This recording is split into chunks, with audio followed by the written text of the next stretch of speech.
Значи, денес дискутираме за извештајот за народниот правобранител, исклучително важен и за нас, и за јавноста, и за сите оние индивидуални судбини што се засегнати, освен за владата и институциите на владата, бидејќи денеска, како што гледате, сосема празно. Нема ниту еден министер, ниту еден премиер, ниту премиерот, ниту пак оној првиот вице-премиер што в суштина е премиер во државата, а токму тие треба да бидат први овде. Зошто? Бидејќи народниот правобранител или омбудсманот е независен орган кој има овластување за заштита на правата на граѓаните. Не е законодавно тело, не е извршно тело, но има право да дава сугестии, предлози, препораки, констатации по кои што институциите треба да постапуваат. Толку тие владени институции што денеска ги нема. И не е случајно тоа така. Предвидено е за 6 месеци да постапат или да има нешто повратно и токму во ова собрание да реферираат и да кажат извештајот што постапиле и како постапиле. Сега ние имаме извештај за 2021 година. Ниту имаат намера да реферираат, ниту имаат намера да постапат, ниту имаат намера да изготват извештај, бидејќи ништо не работат, ниту пак тоа ги засега. Бројките тоа и го потврдуваат од самиот извештај на народниот правобранител.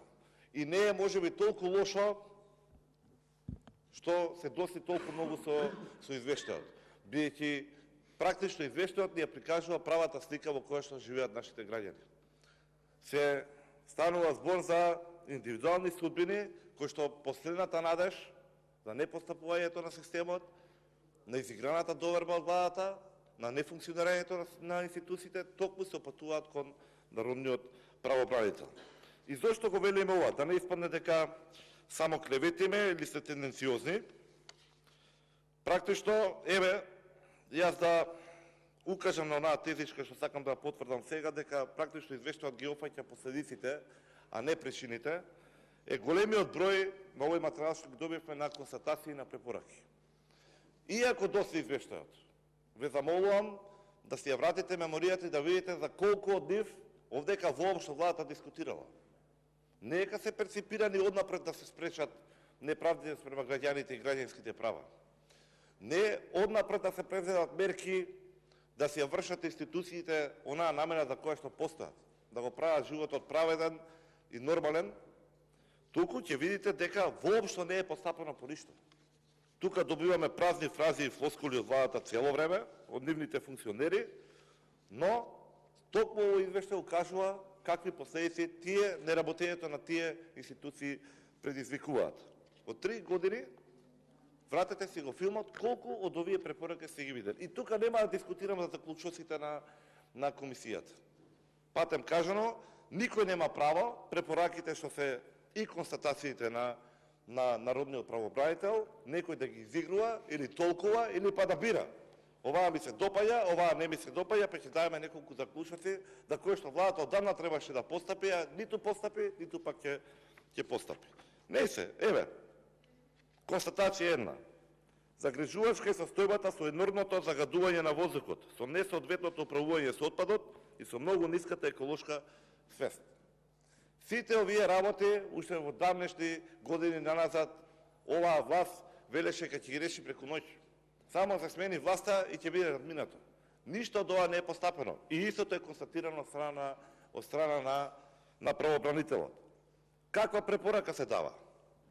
Надлежните институции на државно и на локално ниво да вложат дополнителни напори и да обезбедат соодветни финансиски средства за успешно справување со констатираните проблеми за подигнување на еколошката култура кај граѓаните. Значи, ова е една од многуте препораки, ќе офатам повеќе во излагањето, каде што наместо да имаме исклучоци, кои што треба да се надминат со реакција на народниот правобранител, најголемиот дел од препораките во извештајот се системски. Бидејќи институциите и владата не функционираат. И имаме потреба од системски измени, кои што пак од друга страна ниту се препознаваат, ниту пак владата ги интересира да ги спроведе кај нас. Заветувањата нивни воопшто не станува ни збор.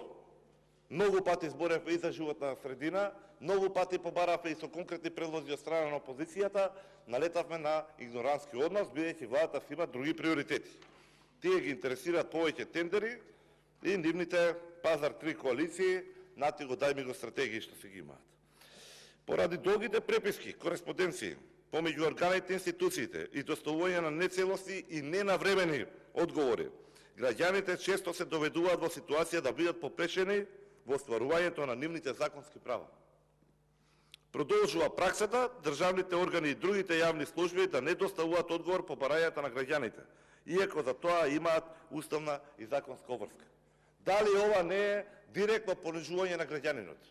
Дали ова не е понижување што го прави, што го демонстрира оваа власт спрема вашите гласачи, не само врз нашите?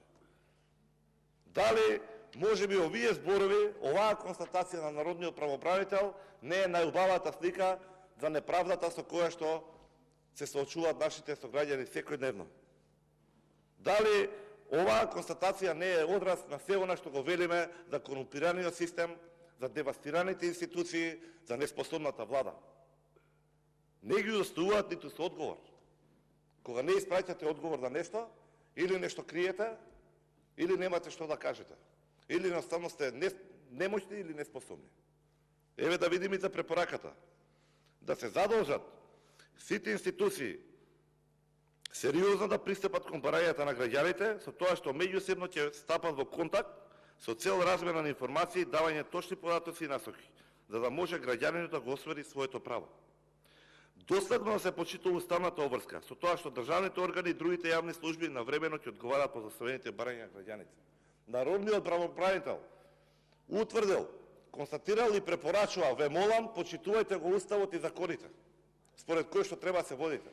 Оваа власт не интересира ниту мерки, ниту легислатива, ниту устав, ниту закони. Други се нивните приоритети.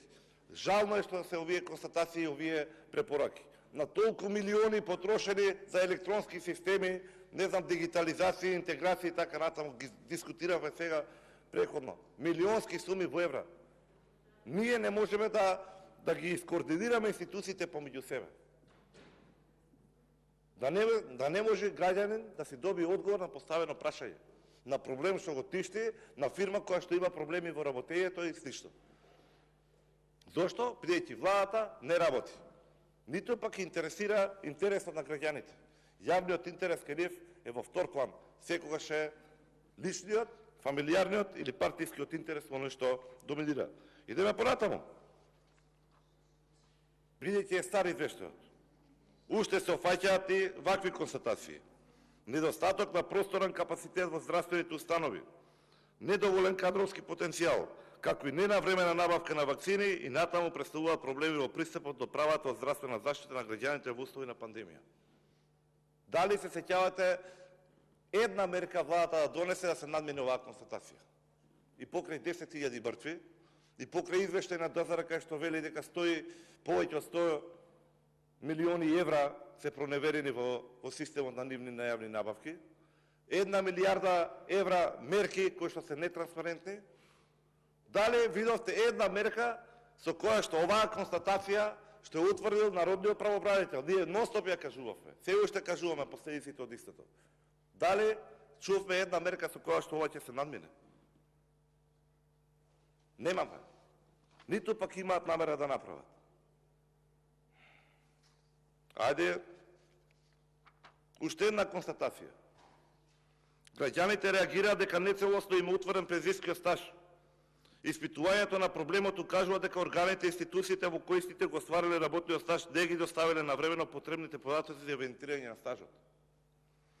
Отсутството на ефикасна и целосна соработка помеѓу органите доведува до непочитување, односно пробивање на законските рокови за одлучување, што пак е причина за револт и оправдано незадоволство кај граѓаните. Констатација од народниот правобранител. А јас ќе додадам уште нешто. Зошто ние се помалку наликуваме на држава? Бидејќи и покрај ваква констатација, каде што неговото височество граѓанинот е оправдано полн со незадоволство, никој во оваа држава не сноси одговорност. Дали видовте еднаш кога се посочи со прст да работите 25 или 30 години од својот живот и да вашето добро изработено право на пензија да можете да го одобрите, бидејќи оваа власт не им функционираат институциите и нема намера да се грижи за јавниот интерес на граѓаните. Има уште многу да се Има збор Благица Ласовска.